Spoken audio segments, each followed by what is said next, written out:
जय जगन्नाथ दर्शक बंधु। प्रिय दर्शक बंधु, 13/6 अर्थात हस्ता नक्षत्र ओ कन्या राशि। एही राशिर अधिपति ग्रह हेउछन्ति बुध ग्रह एवं एही नक्षत्रर अधिपति ग्रह हेउछन्ति चंद्रदेव।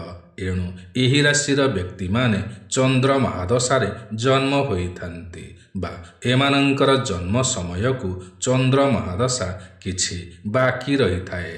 एही राशिर जातक माने चतुष्पदी होइथान्ति, बुध क्षेत्री होइथान्ति, देवता गणर होइथान्ति, वायु तत्वर होइथान्ति।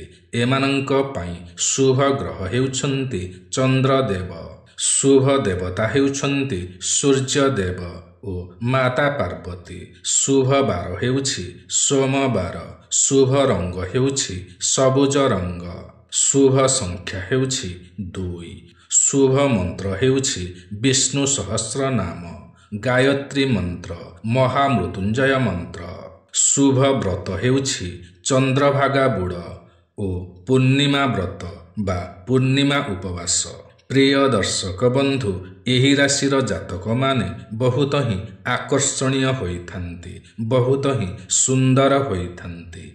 एमाने एमानंकर जीवन रे बड़ बड़ समस्या को अति सहजरे समाधान करि पारंती। प्रत्येकटी कार्य एमाने एमानंकर बेस्ट देबाकू बहुत ही चेष्टा करिथान्ति एवं बेस्ट मध्य देइथान्ति। ताहा ऑफिस काम हेउ, बिजनेस हेउ किंबा निजर पाठपढ़ा हेउ किंबा खेलकूद हेउ, प्रत्येकटी कार्य एमाने निजर बेस्ट देबाकू चेष्टा करिथान्ति एवं बेस्ट मध्य देइथान्ति। एमाने जहाकू जेतिकी भल पाइथान्ति, जेतिकी स्नेह प्रेम आदर देइथान्ति, ठीक सेतिकी ही निज पई एमाने इच्छा रखिथान्ति कि सेमाने सेतिकी ही स्नेह प्रेम आदर सम्मान पाआन्तु, सेतिकी ही भल पाइबा पाआन्तु। एहा ही एमाने इच्छा करिथान्ति। एमानंकु प्रायतः पारिवारिक सुख भौतिक सुख मिली थाए। एमानंकर स्वास्थ्य बहुत ही भल रही थाए। सामान्य किछि समस्या आसिले ताहा ठीक हो जाए। एमानंकर स्वभाव एकदम शांत ही होई थाए एवं एमाने कली झगड़ा ठारू दूरेई रुहंती बा कली झगड़ा को एमाने पसंद करंती नहीं। एमानंकर घरे एमाने चुपचाप बा शांत रही थांती एवं एमाने परोपकारी होइथान्ति, अन्य मानंकु साहाय्य ओ सहयोग करिथान्ति, बहुत ही आकर्षणीय व्यक्ति होइथान्ति। रास्तारे एमाने चालिकी गला बेले लोक माने एमानंकु बुलिकी ही देखि थान्ति, कारण एमाने बहुत ही सुंदर होइथान्ति, बहुत ही आकर्षणीय होइथान्ति। एमाने भल व्यवसाय करिथान्ति एवं चाकिरी करिथिले मध्य किछि साइट बिजनेस करिथान्ति, कारण एमानंकर जीवनर लक्ष्य थाए कि जीवन रे आहुरी आगकू जिबा, आहुरी उन्नति करिबा, आहुरी टंका रोजगार करिबा। एथिपाई एमाने किछि ना किछि बिजनेस करिथान्ति ओ सेथिरे आगकू बढ़िथान्ति। एमाने मान सम्मान प्रिय होइथान्ति। एणु जीवन रे माँ पार्वतींकर आराधना कले मान सम्मान जश ख्याति धन ऐश्वर्य यही सब प्राप्ति होइथाए बा जीवन रे आहुरी उन्नति ही होइथाए।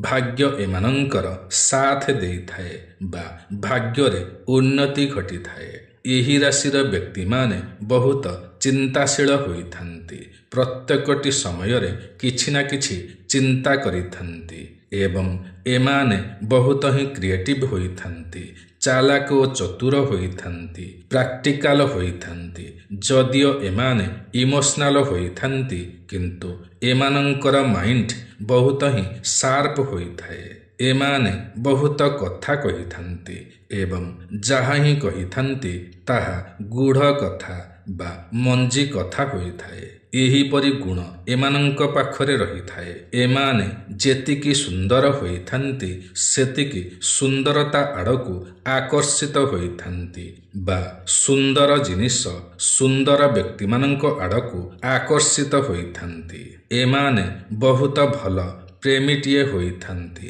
ଏହା ସହିତ ଏମାନେ ଯେତିକି ଆକର୍ଷକ ହୋଇଥାନ୍ତି ସେତିକି ଏମାନଙ୍କର ବାଣୀ ଆକର୍ଷକ ହୋଇଥାଏ, କାରଣ ଏମାନେ ମଧୁର ଭାଷୀ ହୋଇଥାନ୍ତି। ଯଦିଓ ଏମାନେ ରାଗି ଯାଆନ୍ତି ତଥାପି ମଧ୍ୟ ବହୁତ ଆୟତର ସହକାରେ କଥା କହିଥାନ୍ତି। ସାଧାରଣତଃ ଭଲ ଭଲ କଥା କହିବାରେ ଏମାନେ ମାହିର ହୋଇଥାନ୍ତି। ଏହି ରାଶିର ବ୍ୟକ୍ତିମାନେ ଅନ୍ୟମାନଙ୍କ ପ୍ରତି ଭଲ ଚିନ୍ତା ରଖିଥାନ୍ତି ଏବଂ ଅନ୍ୟମାନଙ୍କର ଗୁଣକୁ ଓ ଚିନ୍ତାଧାରାକୁ ପରିବର୍ତ୍ତନ କରିପାରନ୍ତି ଏବଂ ଏହା ପଜିଟିଭ୍ ଭାବରେ କରିଥାନ୍ତି। ଅନ୍ୟମାନଙ୍କୁ ଏମାନେ ଭଲରେ ବୁଝାଇଥାନ୍ତି। ଅନ୍ୟମାନଙ୍କୁ ଶାନ୍ତ କରିବା, ଅନ୍ୟମାନଙ୍କର ସେବା କରିବା ଏମାନଙ୍କର ଏହା ଏକ ଭଲ ଗୁଣ ହୋଇଥାଏ। ନିଜର କଥା ମାଧ୍ୟମରେ ଏମାନେ ଅନ୍ୟମାନଙ୍କୁ ଇମ୍ପ୍ରେସ୍ କରିପାରନ୍ତି। ଏମାନେ ବହୁତ ହିଁ ପରିଶ୍ରମୀ ହୋଇଥାନ୍ତି, ବହୁତ ହିଁ ପରିଶ୍ରମ କରିଥାନ୍ତି। ଦେଶ ଅପେକ୍ଷା ଏମାନେ ବିଦେଶରୁ ଅଧିକ ଲାଭ ପାଇଥାନ୍ତି। ଏମାନେ ଯାହାକୁ ମନେଇବାକୁ ଚାହିଁବେ ତାକୁ ଅତି ସହଜରେ ମନେଇ ପାରନ୍ତି ଓ ଅତି ଶୀଘ୍ର ମଧ୍ୟ ମନେଇ ପାରନ୍ତି। ଏଣୁ ଏମାନଙ୍କ ଉପରେ କେହି ଅଧିକ ସମୟ ରାଗିକି ରହିପାରନ୍ତି ନାହିଁ ବା ମନ ମାରିକି ରହିପାରନ୍ତି ନାହିଁ। ଏହି ଦକ୍ଷତା ଏମାନଙ୍କ ପାଖରେ ଭରପୁର ରହିଥାଏ। ଏମାନେ ବହୁତ ହିଁ ଶାନ୍ତ ହୋଇଥାନ୍ତି। ସବୁ କାର୍ଯ୍ୟରେ ସତର୍କ ରହିଥାନ୍ତି। କାହାରି ଉପରେ ଏମାନେ ଭରସା କରିପାରନ୍ତି ନାହିଁ। କୌଣସି ନିଶାଦ୍ରବ୍ୟ ଏମାନେ ଥରେ ପାନ କଲେ ଏମାନେ ସେଥିରେ ଅଭ୍ୟାସରେ ପଡ଼ିଯାଇଥାନ୍ତି। ଏଣୁ ନିଶାଦ୍ରବ୍ୟଠାରୁ ଦୂରେଇ ରହିବା ଉଚିତ ହୋଇଥାଏ। ଏମାନେ ଭଲ ସମାଜସେବୀ ହୋଇଥିବାରୁ ଏମାନଙ୍କୁ ଏଥିପାଇଁ ଭଲ ସମ୍ମାନ ମିଳିଥାଏ। ହସ୍ତକଳା ବା ହାତ ତିଆରି ଜିନିଷରେ ଏମାନେ ଅଧିକ ଲାଭବାନ ହୋଇଥାନ୍ତି। ଚିତ୍ର ଓ ଚିତ୍ରକଳାରେ ଏମାନେ ଉନ୍ନତ ହୋଇଥାନ୍ତି। ଏମାନେ ଭଲ କଳାକାର ହୋଇପାରନ୍ତି ଏବଂ ଭଲ ଡିଜାଇନର ମଧ୍ୟ ହୋଇପାରନ୍ତି। ହସ୍ତରେଖା ବିଶେଷଜ୍ଞ ହୋଇପାରନ୍ତି ବା ଭଲ ଜ୍ୟୋତିଷ ମଧ୍ୟ ହୋଇପାରନ୍ତି। ଭଲ ରୋଷେଇ ମଧ୍ୟ କରିପାରନ୍ତି। ଏମାନଙ୍କର ବୈବାହିକ ଜୀବନ ଠିକ୍ ଠାକ୍ ହୋଇଥାଏ ବା ଉନ୍ନତକର ହୋଇଥାଏ। ଜଣେ ଅନ୍ୟ ଜଣଙ୍କ ଉପରେ ନିର୍ଭରଶୀଳ ହୋଇଥାନ୍ତି ଓ ଜଣେ ଅନ୍ୟ ଜଣଙ୍କର ଭଲ ଦାୟିତ୍ୱ ମଧ୍ୟ ନେଇପାରନ୍ତି। ଏମାନଙ୍କର ପ୍ରଥମ ସନ୍ତାନ ପୁତ୍ର ହୋଇଥାଏ। ଅନ୍ୟର ସାହାଯ୍ୟକୁ ଏମାନେ ଭୁଲି ଯାଆନ୍ତି, କିନ୍ତୁ ସମାଜର ସେବା ବହୁତ ଭଲରେ ହିଁ କରିଥାନ୍ତି। ବହୁତ ଭଲ ପ୍ଲାନିଂ କରିପାରନ୍ତି। ମାଙ୍କୁ ଏମାନେ ବହୁତ ଭଲ ପାଆନ୍ତି। ମାଙ୍କର ଆଦର୍ଶରେ ଏମାନେ ଅନୁପ୍ରାଣିତ ହୋଇଥାନ୍ତି।